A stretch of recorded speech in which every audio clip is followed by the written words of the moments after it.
The sensor array flickered with an unusual reading, and Rilth leaned closer to her console. Her secondary arms adjusted the scanning parameters, while her primary hands worked the navigation controls. Something massive drifted in the debris field ahead, its signature unlike anything in the salvage database. "Got a hit on the deep scanner," she announced to her crew. "Unknown vessel approximately 400 meters long, hull composition reading as... Wait, that cannot be right." Her first officer, a methane-breathing Quellan named Vort, checked his own display through the reinforced glass of his environmental chamber. "Confirm your readings, Captain. I show the same thing. Class-15 material composition." The bridge fell silent. Class-15 meant Deathworld origin. World so hostile that evolution created materials and organisms capable of surviving conditions that would destroy standard spacefaring vessels. Only 3 known Class-15 worlds existed in charted space, and all were marked as permanent quarantine zones. "Could be a probe from one of the restricted systems," suggested Plex, the ship's engineer. His 4 eyes blinked in sequence as he processed the data. "The Science Council launched a few survey drones toward the Carthex system about 2 centuries back." Rilth adjusted their approach vector, keeping a safe distance. "No probe needs to be that large. This is a real ship built from Deathworld materials." She paused, calculating the potential value. Salvage from Class-15 sources could fund their entire operation for a decade. The materials alone were worth more than most stations. "Should we report this to the Guild?" Vort asked, though his tone suggested he already knew the answer. "After we verify what we have found," Rilth replied. "Prepare the boarding shuttle. Full environmental suits rated for Class 10 atmospheres. If the interior matches the exterior danger level, we will need every protection available." The crew suited up in the cargo bay, each member checking their equipment twice. Rilth selected 3 others to join her: Vort for his analytical skills, Plex for engineering assessment, and Denna, their xenobiologist, in case they found any preserved specimens. The rest would monitor from the salvage ship. Their shuttle approached the derelict slowly. Up close, the vessel looked ancient but somehow pristine. No micrometeorite scarring marked the hull, no radiation. Discoloration, no signs of the usual decay that plagued abandoned spacecraft. The metal itself seemed to absorb their scanning beams rather than reflect them. "Finding an airlock," Plex announced, guiding them toward a sealed portal on the port side. "Standard configuration, surprisingly, the mechanisms look compatible with our docking collar." "Surprisingly is the correct word," Vort observed. "Why would a Deathworld species use standard docking protocols?" Denna spoke up from her station. "Perhaps they encountered other species before disappearing, or maybe coincidental evolution of similar engineering solutions." The docking collar sealed with a hiss. Rilth checked her suit readings one final time. Atmospheric pressure beyond the airlock registered as present, but the composition made her stomach turn. Oxygen concentration at 21% would ignite most organic compounds used in standard construction. Nitrogen at 78% seemed almost reasonable by comparison, but trace gases included compounds considered industrial toxins. "Gravity reading at 1.0 standard units," Plex reported with obvious concern. "That is double what most species can tolerate for extended periods." "We stay close together," Rilth ordered. "If anyone feels strain from the gravity, we return immediately. Lives matter more than salvage." The airlock controls responded to standard override protocols. Someone had programmed basic emergency access codes into the system, following galactic convention. The outer door opened into a dark corridor beyond. Rilth activated her suit lights and stepped through. The others followed, their movements careful in the heavy gravity. Every step felt like wearing loaded packs. Her legs already ached from the strain. The corridor stretched ahead, wider and taller than necessary for any known spacefaring species. Railings along the walls were positioned at uncomfortable heights. Door panels sat recessed into frames that looked designed to withstand explosive decompression. "These walls are 30 centimeters thick," Plex said, running his scanner along the bulkhead. The internal structure has redundant support beams every 2 meters. This ship was built to take damage that would shatter normal vessels. They moved deeper into the ship, finding living quarters that made no sense. Beds built low to the ground with weight supports rated for masses 3 times standard. Chairs designed for creatures who sat upright rather than reclined. Storage compartments sealed with mechanical locks instead of electronic systems. "Look at this," Denna called from what appeared to be a communal area. "Exercise equipment. These resistance bands are rated for forces that would tear most species apart." Vort examined a wall panel. "I am finding environmental controls. They maintained temperature between 15 and 25 degrees standard. That is the range most species find uncomfortable. Too cold for my people, too warm for the Hrillans." What kind of species would consider this comfortable? Rilth wondered aloud. A sound echoed through the corridor behind them. Metallic and rhythmic, footsteps. The crew froze. Rilth checked her scanner. "I thought you said no life signs." "There were no life signs," Plex insisted, his voice tight with fear. "Unless whatever lives here does not register on standard bioscanners." The footsteps grew louder, accompanied by voices. Actual voices, speaking in patterns that resembled language. The translator in Rilth's suit picked up fragments but struggled to process the syntax. "Back to the airlock," she ordered quietly. "Slow movements do not run." They turned and found their exit path blocked. At some point during their exploration, the airlock door had sealed shut. Plex rushed to the control panel and worked frantically at the override. "It is not responding," he said. "The ship's automated systems have activated. We triggered something." The footsteps stopped. The voices went silent. Then, from the darkness ahead, came a single word in clear galactic standard. "Hello." 3 figures emerged into the light. Bipedal, standing fully upright on 2 legs, relatively hairless skin covering lean frames. Bilateral symmetry with 2 arms, 2 legs, a single head positioned at the top of the torso. Their faces held 2 eyes positioned forward, predator style, with flat teeth visible when one of them smiled.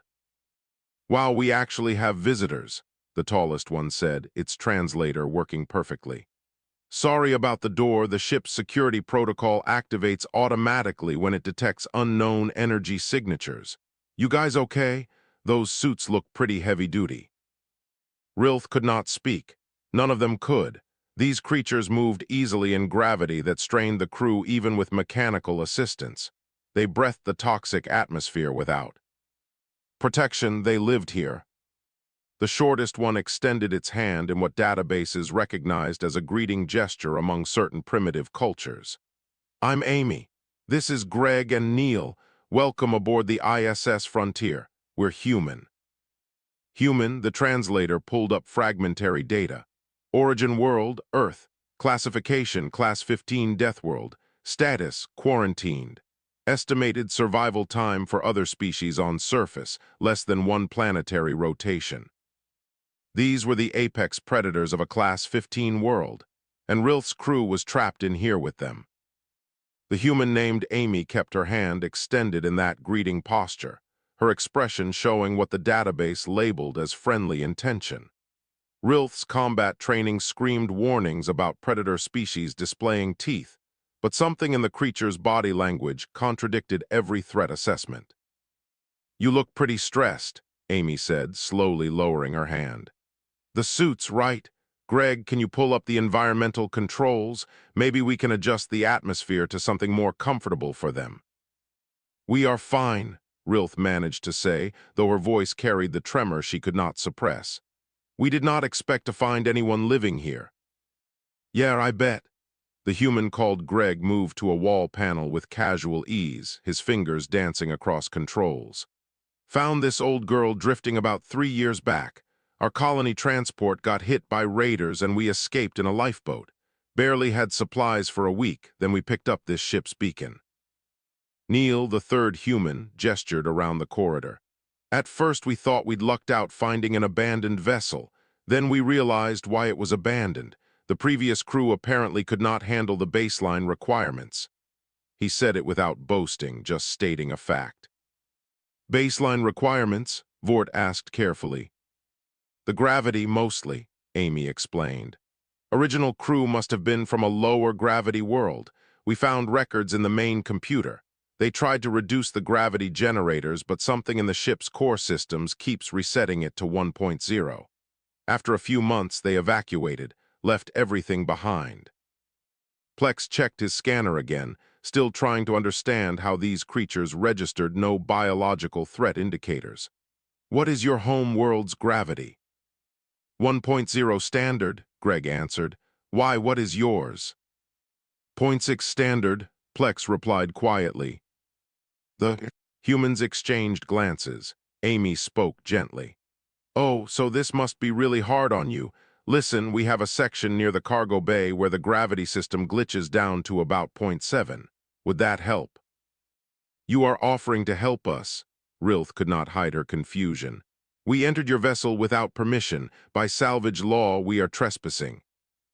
Neil laughed, and the sound made everyone flinch. He immediately looked apologetic. Sorry, not laughing at you. Just, we have been alone out here for 3 years. Seeing other people, even if you are breaking salvage law, is pretty much the best thing that has happened to us in forever. The airlock, Vort interjected. Can you open it? Sure, no problem. Greg worked the controls, and the airlock door slid open behind them. See, not trying to trap you, though I gotta say those suits look really advanced. What species are you folks? The casual question, asked with genuine curiosity rather than threat, somehow made everything more surreal. Rilth introduced her crew, explaining their species and home worlds. The humans listened with obvious interest, asking questions about their cultures and biology. So you breathe methane? Amy asked Vort. That is fascinating. Our planet has some methane in the atmosphere, but not enough to breathe. How does your respiratory system process it? The conversation continued as they walked deeper into the ship, the humans leading them to what appeared to be a communal living area. The space had been modified extensively, with plants growing in improvised containers and furniture repositioned to create a more comfortable environment. Welcome to home, Neil said, gesturing around.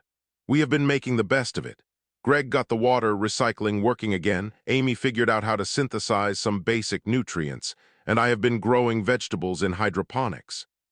He pointed to a section where green plants grew under salvaged lighting panels. Denner approached the plants cautiously. These are food crops. Tomatoes, lettuce, some herbs, Neil confirmed. Not fancy, but it beats eating synthesized paste for 3 years. Want to try a tomato? Is it safe? Denner asked. Amy pulled a small red fruit from one of the plants and bit into it directly, juice running down her chin. Totally safe. Well, safe for us. Might want to scan it first for your biology. Denna scanned the fruit and her eyes widened. The acidity level would burn through soft tissue. The capsaicin content alone qualifies as a defensive chemical weapon. Capsaicin? Oh, these are not spicy, Amy said, taking another bite. These are sweet tomatoes. The implications settled over the crew like a heavy blanket. These humans casually consumed substances that registered as chemical weapons. They lived in gravity that required mechanical assistance for most species.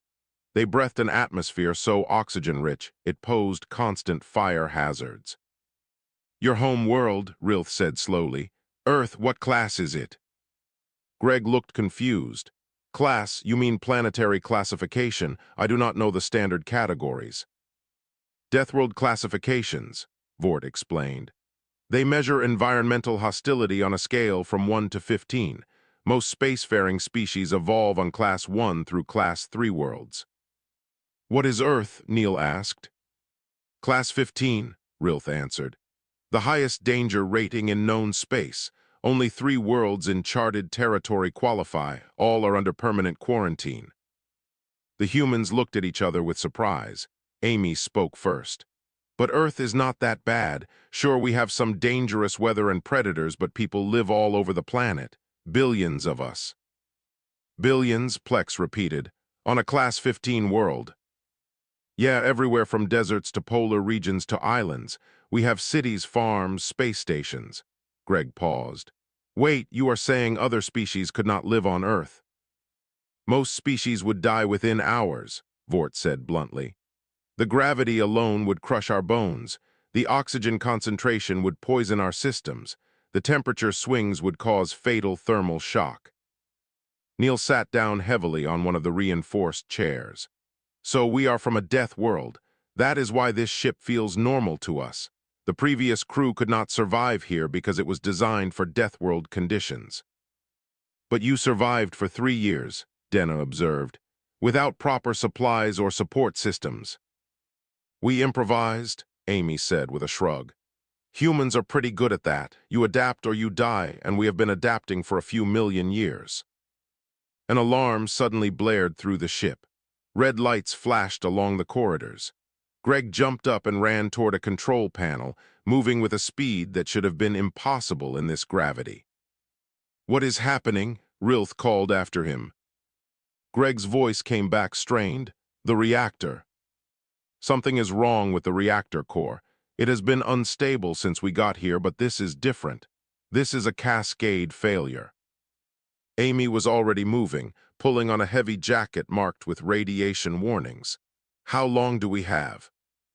Greg checked the readouts, his face pale. 6 hours, maybe 7. Then this whole ship becomes a very large explosion. Neil looked at the alien crew. You folks might want to get back to your ship. This is about to get dangerous. Rilth made a decision. We have engineers and equipment, we help. You do not understand, Amy said urgently. The radiation levels near the reactor will kill you even through those suits. Only we can go in there. Then tell us what you need, Rilth insisted. We came here looking for salvage. We found something far more valuable. We are not leaving you to die. The humans stared at her for a long moment. Then Greg nodded. All right, let us save this ship together. The reactor chamber sat 3 decks below, accessed through corridors that grew progressively hotter. Rilth felt the temperature rising even through her suit's climate controls. The radiation counter on her wrist display climbed into yellow warning zones, then orange. This is as far as you can go, Greg said, pointing to a heavy blast door. Beyond that point, radiation levels hit critical. Your suits will not hold up. Through the reinforced window, Rilth could see the reactor core pulsing with an unstable blue-white light. Coolant pipes vibrated with pressure, and warning indicators covered every surface in the control room. Amy pulled up schematics on a half-functional display. The primary coolant system has failed. See these readings. The temperature is climbing exponentially. When it hits critical mass, the containment field collapses. How do you stop it? Vort asked from inside his methane chamber, which the humans had helped transport down the corridors. Someone has to go inside and manually reset the coolant pumps, Neil explained. The system is old enough that it requires physical access, no remote overrides. Plex studied the schematics desperately. The radiation exposure for that task would deliver a lethal dose in under 3 minutes. Even for humans, that is fatal. Greg pulled on a heavier radiation suit, one covered in lead plating and marked with warnings in multiple languages. Fatal eventually, but humans from Earth evolved with higher radiation tolerance. Something about our atmosphere, the cosmic rays, natural uranium deposits. We can survive exposure that would kill other species instantly. Survive temporarily, Amy corrected. Greg will get sick, really sick, but he should live if we can treat him afterward. Should live, Rilth repeated, horrified. You are volunteering to do this knowing it might kill you. Got a better option? Greg asked, checking the seals on his suit. You cannot go in there. Your crew cannot go in there. Neil needs to stay at the controls to coordinate the reset sequence. Amy has medical training for when I come back out. He paused. Plus, I have done this before, training accident back on Earth. 6 days of throwing up everything I ate, hair fell out, but I lived. The casual way he discussed near-fatal radiation poisoning left the crew speechless. Denna checked her database frantically. Earth humans have natural radiation resistance. Compared to what? Neil asked while programming the reset sequence. We just evolved on a planet with background radiation, probably from all the volcanic activity and the thin ozone layer before we fixed it. Amy handed Greg additional equipment, tools, emergency patches, a medical kit. You have 40 minutes before the radiation becomes unsurvivable even for you. Get in, reset the pumps, get out. Do not try to be a hero and fix anything else. Got it, in and out. Greg sealed his helmet and approached the blast door. Wish me luck. The door opened with a hiss of escaping heat. Greg stepped through without hesitation, moving into an environment that would reduce most species to biological debris. The door sealed behind him. Rilth watched through the window as Greg made his way across the reactor chamber, his movements purposeful despite the obvious danger. The radiation counter in the control room showed levels that made her feel sick just reading them. He is moving too slowly, Vought observed. The gravity plus the radiation exposure, he needs to work faster. He is pacing himself, Amy replied, monitoring Greg's vital signs on her portable scanner. If he rushes, he will make mistakes. Mistakes get you killed faster than radiation. Through the window, Greg reached the coolant pump access panel. He pulled open the cover and began working on the internal mechanisms. Sparks flew as he bypassed burned-out circuits and replaced damaged components. Coolant. Pressure is stabilizing, Neil reported. Temperature starting to decline. Greg, you are doing great. Keep going. 15 minutes passed, then 20. Greg worked steadily, his movements becoming slightly less coordinated as radiation sickness began affecting his nervous system. Through the camera feed, they could see him pause occasionally, bracing himself against equipment. His vitals are dropping, Amy said, her voice tight. Greg, you need to finish soon. Almost there, his voice came through the radio, strained but determined. Just need to replace one more relay. Skip the relay, Amy ordered. Get out now. If I skip it, the system will fail again in 12 hours. We will be right back here. Greg's hands shook as he worked. Just give me 5 more minutes. You do not have 5 minutes, Amy said urgently. Then I better work faster. The alien crew watched in stunned silence as Greg completed the repair, his movements growing increasingly unsteady. Finally, he sealed the access panel and started back toward the door. He stumbled twice, catching himself on support rails. Come on, Greg, almost there, Neil encouraged. Door is cycling open. Greg made it through the blast door and collapsed. Amy was on him immediately, pulling off his helmet and checking his pupils. His skin looked pale, almost gray, and sweat covered his face despite the cooling systems in his suit. Radiation burns moderate to severe, Amy diagnosed rapidly. Nausea, dizziness, elevated heart rate. Denna, do you have anti-nausea medication in your medical supplies? I do, but it is formulated for my species, Denna replied, already pulling out her kit. The dosage could be completely wrong. We will adjust, Amy said. Neil, help me get him to the medical bay. They carried Greg through the corridors, moving with practiced efficiency. The alien crew followed, feeling useless and awed in equal measure. In their culture, such sacrifice for others was rare enough. Sacrifice for strangers was nearly unheard of. In the medical bay, Amy worked quickly, administering treatments from both human and alien supplies. She cross-referenced medications with her portable database, calculating dosages on the fly.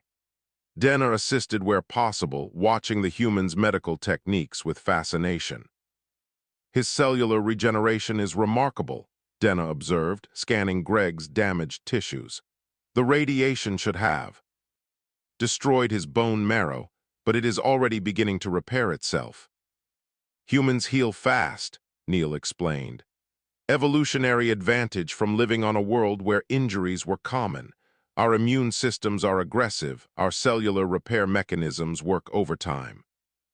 Too aggressive, Denna murmured.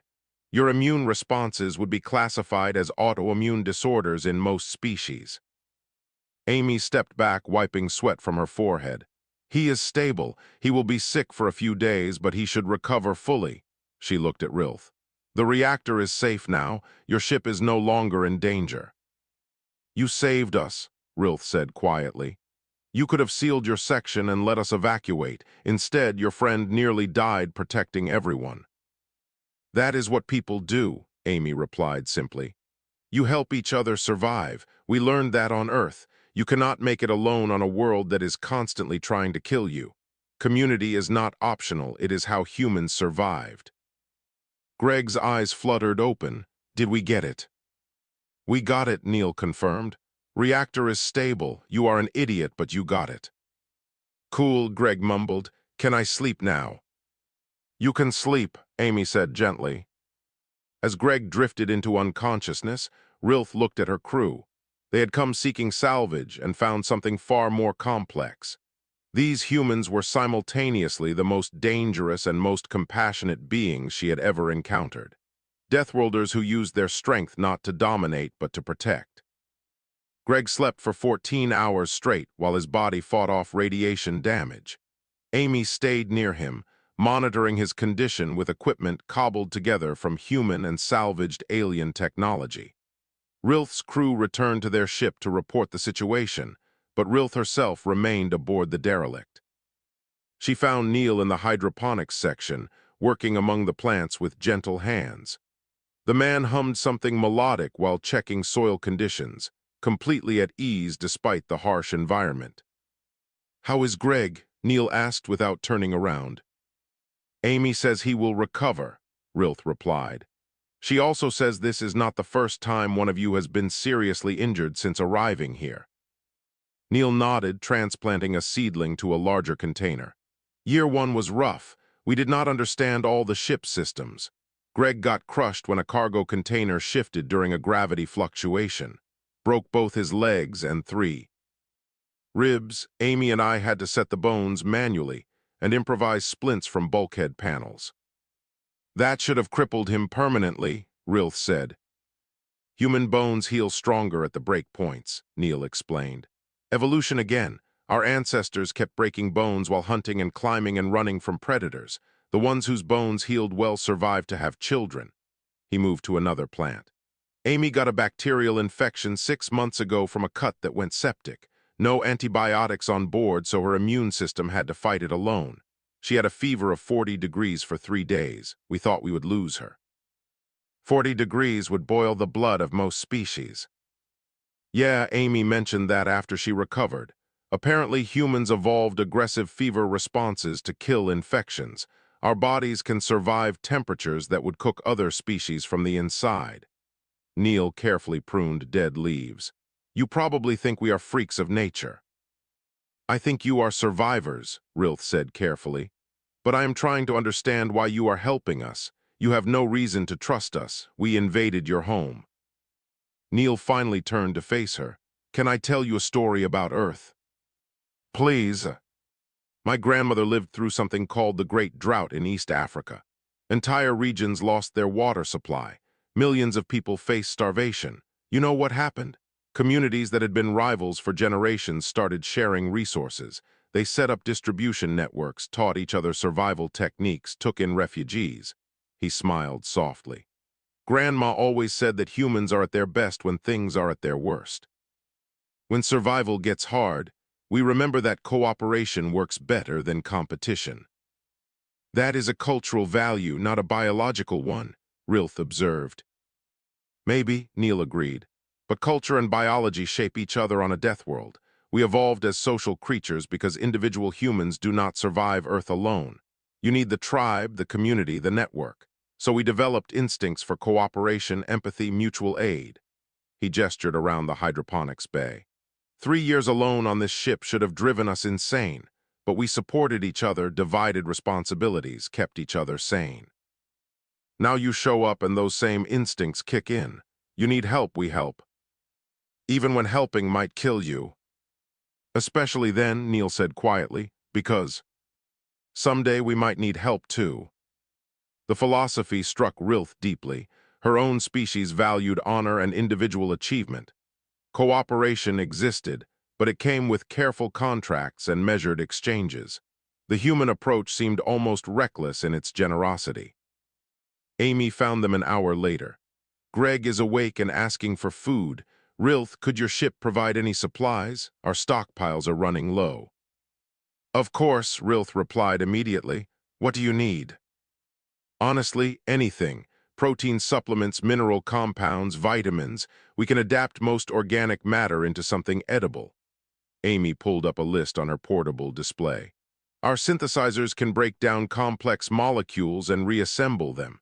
Not pretty, but it keeps us alive. Rilth contacted her ship and arranged for supply transfer. Vort personally delivered containers of nutrient paste, mineral supplements, and several varieties of preserved foods. The humans examined each item with interest, scanning them for compatibility. This is Quellin protein paste, Amy noted, reading the label.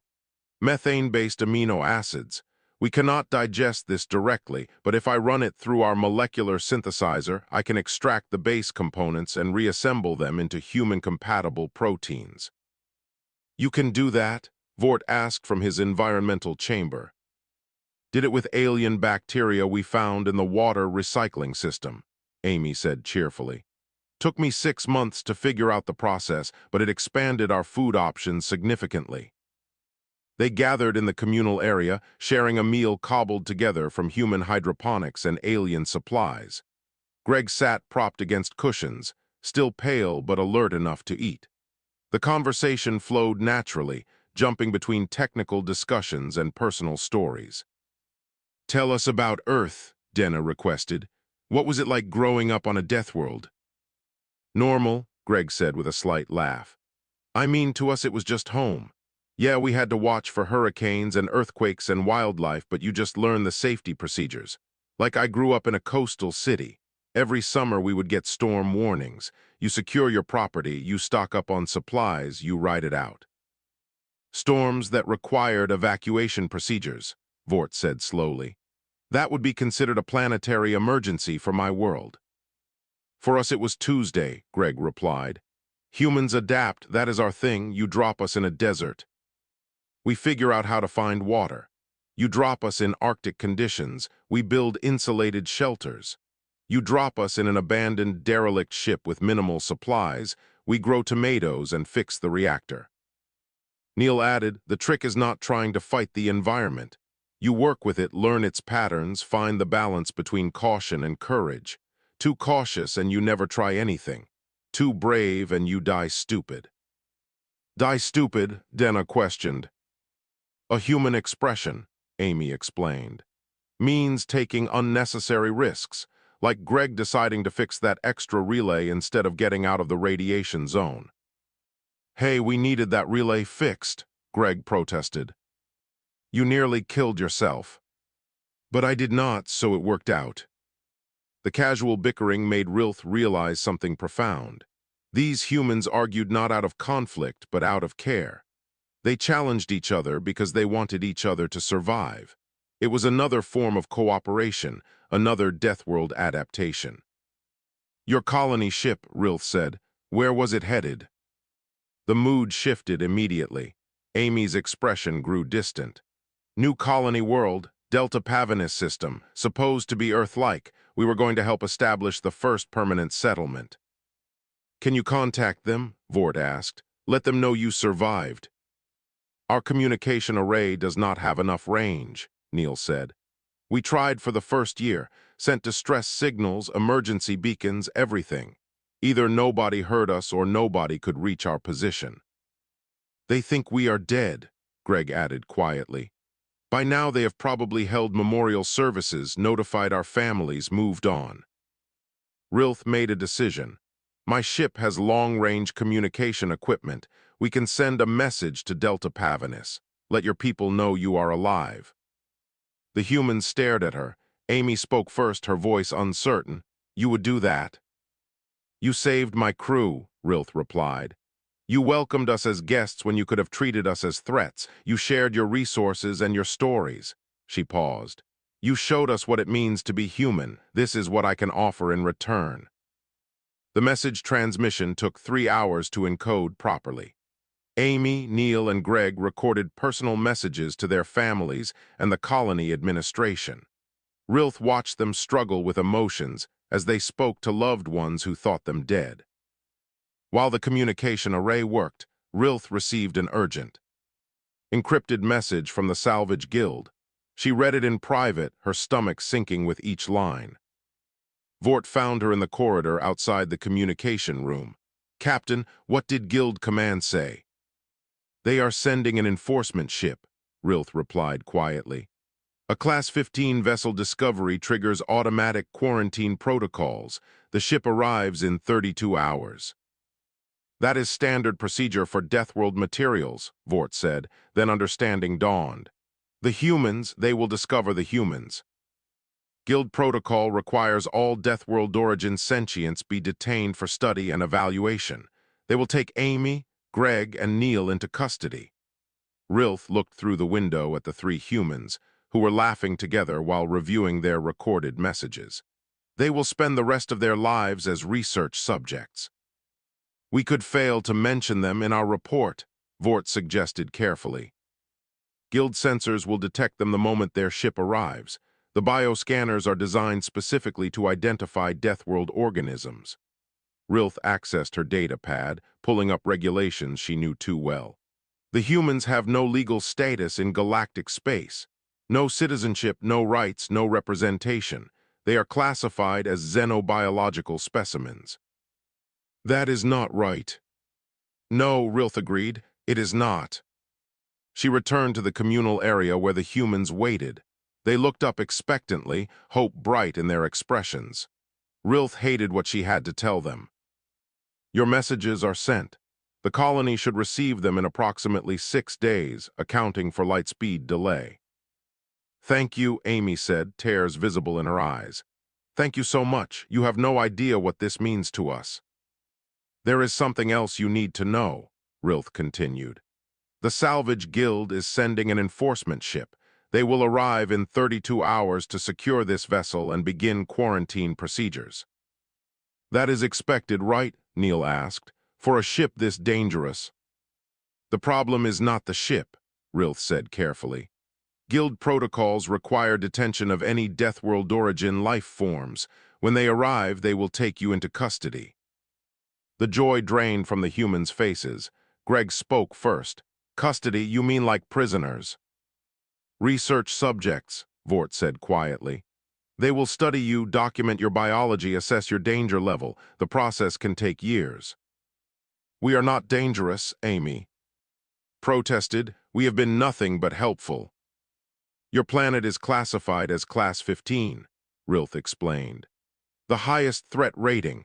Any species that evolves in those conditions is automatically considered potentially dangerous. The rules were written centuries ago after a first contact incident went badly wrong."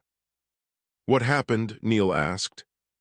"A species from a Class-14 world made contact with a research station. They seemed peaceful, friendly even, but their biology carried microorganisms that wiped out 80% of the station crew within days. The Deathworld species had natural immunity, but everyone else died." Rilth shook her head. "Since then, quarantine protocols have been absolute, no exceptions."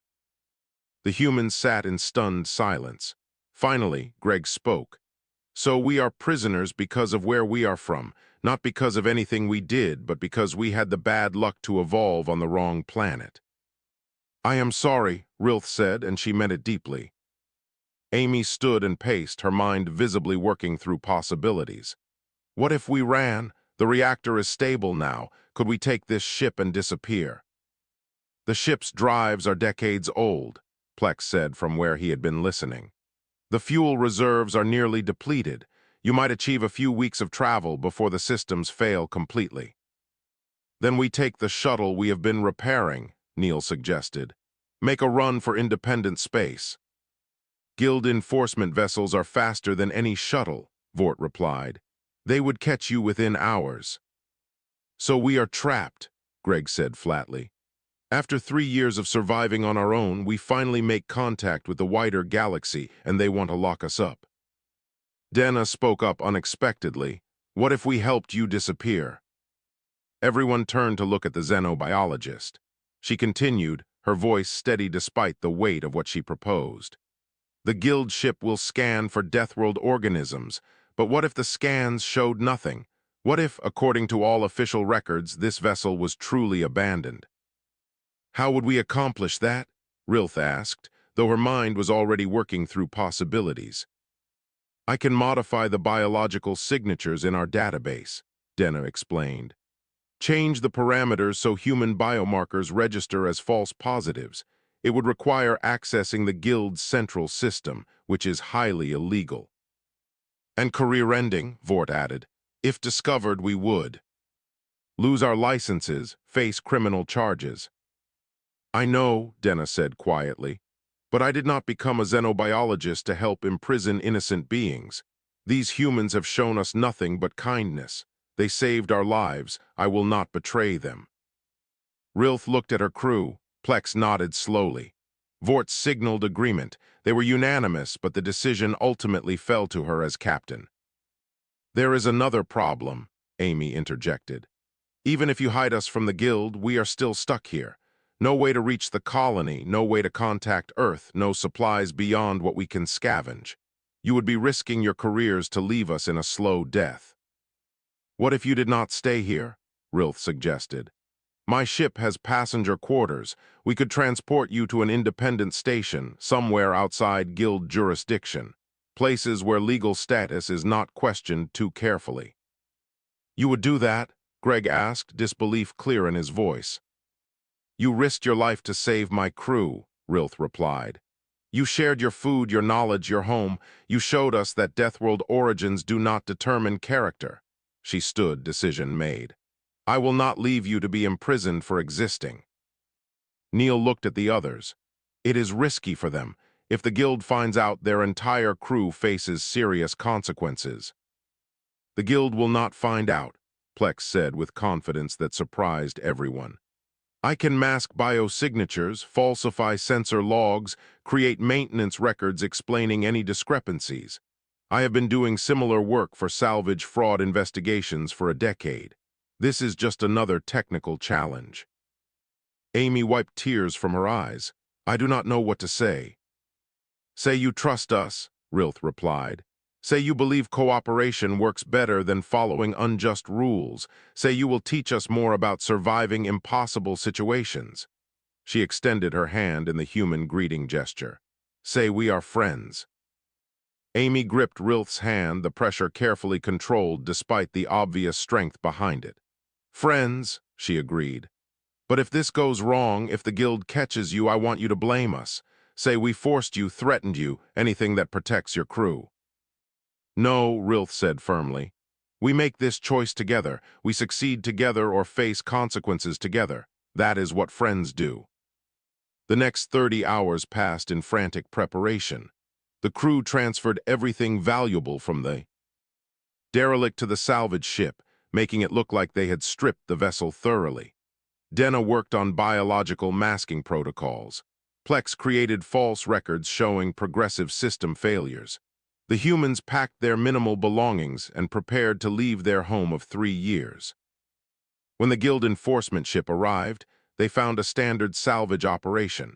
Valuable materials being extracted, systems cataloged, nothing unusual. The bioscans showed no life forms beyond the registered crew. The ancient derelict would be towed to a research facility for study, its secrets preserved but its inhabitants long gone.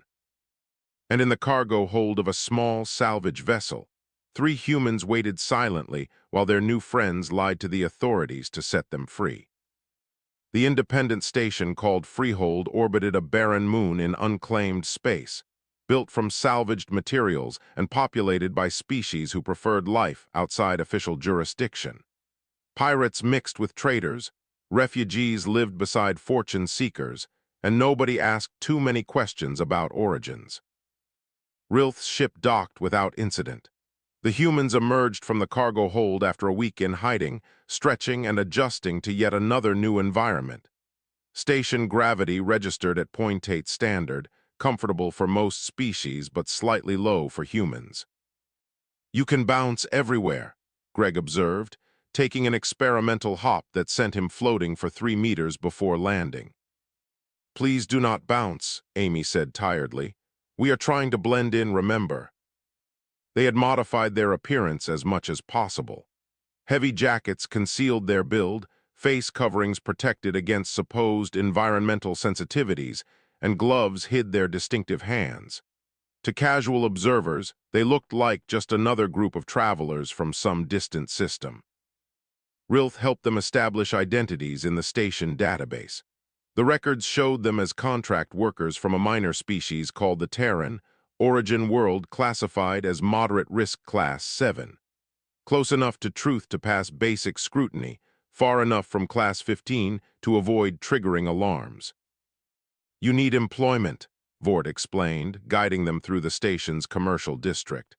"Freehold operates on strict economic principles. Everyone works or everyone leaves." "What kind of work?" Neil asked, looking around at the diverse businesses. "Anything you have skills." For, Rilth replied. "Engineering, maintenance, medical services, agriculture.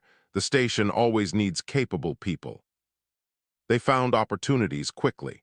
Greg's engineering experience earned him a position maintaining the station's gravity generators and life support systems. The station chief engineer watched him work for 1 day and immediately increased his salary.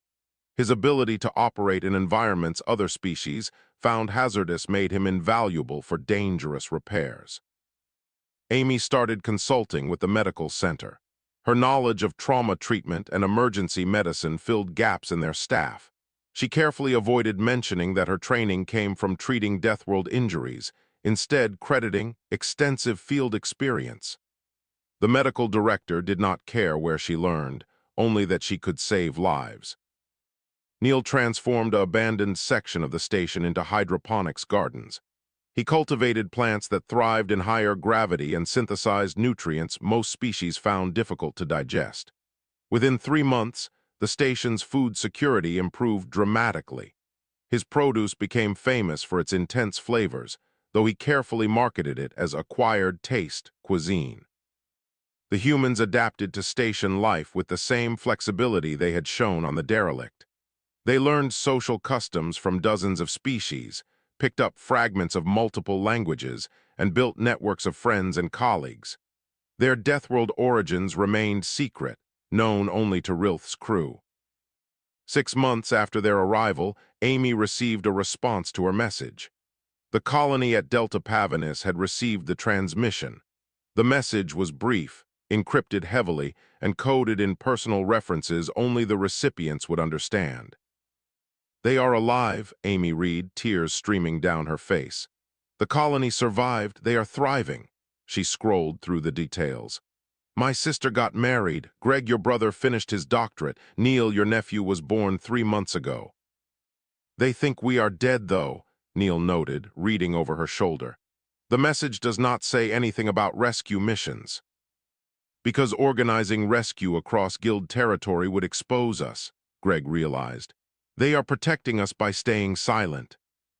The message ended with coordinates, a meeting point in neutral space, and a date 2 years in the future. An invitation to reunite, carefully planned to avoid. "Detection." 2 years, Amy said softly. "We can make it 2 years." They made it work. The humans thrived in Freehold's chaotic environment, their adaptability and work ethic earning respect across species lines. They remained cautious, never revealing their true origins, but they stopped hiding their fundamental nature. When someone needed help, they helped. When disasters struck the station, they were first to volunteer. When conflicts arose, they mediated with a perspective shaped by surviving together on a hostile world. Rilth watched them grow into their new lives with satisfaction. Her crew visited regularly, bringing news from guild space and checking on their friends. The derelict had been towed to a research facility where scientists studied its mysteries, never knowing they had missed the greatest discovery. One evening, Rilth found Amy in the observation deck, watching ships come and go from the station. "Do you regret it?" Rilth asked. "Leaving the derelict, hiding your identity, living in exile?" Amy considered the question carefully. I regret that we have to hide. I regret that the galaxy sees Earth as a threat instead of just another world, but I do not regret being here." She gestured around the station. "Look at this place. Dozens of species, all different, all finding ways to coexist. It is not perfect, but it works." "Because everyone is an outsider here," Rilth observed. "Status does not matter, only contribution." "Exactly. It is like Earth in a way. You succeed by cooperating, by adapting, by helping each other survive." Amy smiled. "We spent 3 years alone on that ship, wondering if we would ever see other humans again. Now we are part of something bigger, a community that accepts us for what we can do, not what planet we are from." 2 years until you can reunite with your colony," Rilth said. "What will you do then?" "I do not know," Amy admitted. "Part of me wants to go home, see Earth again, reconnect with humanity, but another part has fallen in love with this life. The diversity, the challenge, the constant learning." She looked at Rilth. "Maybe we can do both. Maybe humans can be part of the galaxy without hiding who we are." "That day will come," Rilth predicted. "More humans will leave Earth. More will encounter alien species. Eventually, the Guild's quarantine protocols will have to adapt to reality." "You think so?" "I know so, because I have met humans. I have seen what you can do when you work together with others. You are not monsters from a Deathworld. You are survivors who learned that cooperation beats isolation." Rilth placed her hand on Amy's shoulder. "And you have allies now. When the time comes for humanity to join the galactic community openly, you will not face it alone." The months passed into years. Greg continued repairing impossible systems, often working in conditions that would hospitalize other engineers. Amy expanded the medical center's capabilities, introducing techniques from Earth medicine that saved lives thought unsavable. Neil's gardens grew to supply half the station's fresh food, his methods adopted by agricultural operations across Freehold. They never forgot they were human, but they learned to be something more. Bridges between worlds, examples of what Deathworld species could offer rather than threaten. Their existence proved that origins did not determine destiny. When the appointed meeting date arrived, Amy, Greg, and Neil boarded a transport to the coordinates. Rilth's crew escorted them, ensuring safe passage through dangerous space. At the rendezvous point, they found a small fleet of human vessels from the colony, finally able to make the journey outside Guild surveillance. The reunions were joyful and tearful in equal measure. Families embraced across the gap of years and assumed death. The colony leaders listened with amazement to stories of survival and integration. They met Rilth and her crew, learning that not all aliens viewed humanity as a threat. But when offered transport back to the colony, Amy, Greg, and Neil made a surprising choice. They would visit, reconnect with their culture and families, but they would return to Freehold. They had found their place in the galaxy, not as hiding refugees, but as contributing members of a diverse community. "We are ambassadors," Amy explained to the colony administrator. "Unofficial, unrecognized, but ambassadors nonetheless. Every day we live here, we prove that humans can coexist with other species. Every life Greg saves with his engineering, every patient I treat, every meal Neil provides, we show that Deathworlders can be assets rather than threats." The administrator understood. The colony would maintain quiet contact, support their work, and prepare for the day when humanity could emerge from the shadows. Until then, 3 humans would live on a forgotten station, building friendships across species and proving that cooperation transcended evolutionary origins. Rilth visited them one final time before returning to salvage work. She found them in the gardens, teaching a class of young aliens about Earth agriculture and the principles of adaptation. "You changed everything for us," Rilth said. "Not just for my crew, but for how we understand Deathworlds and the species that survive them. You showed us that harsh origins can create strength without cruelty, resilience without aggression." "You saved us," Amy replied. "You risked everything to give us a chance at freedom. That is something we will never forget." "It was the right choice," Rilth said firmly. "And someday, when humanity joins the galactic community, I hope others will see what I saw, Not monsters, not threats, but people who survived the impossible and learned compassion from it. She departed, carrying with her a truth that would slowly spread through the galaxy. Humans were coming. They were already here, hidden in plain sight, proving themselves through actions rather than declarations. And when the time came for full first contact, when Earth finally opened to the stars, there would be allies waiting who understood that Deathworld origins told only part of the story. The rest was written in the daily choices of three survivors who chose cooperation over fear, kindness over isolation, and hope over despair. They had found a Class-15 Deathworld ship and made it home. Now they were making the entire galaxy home, one friendship at a time.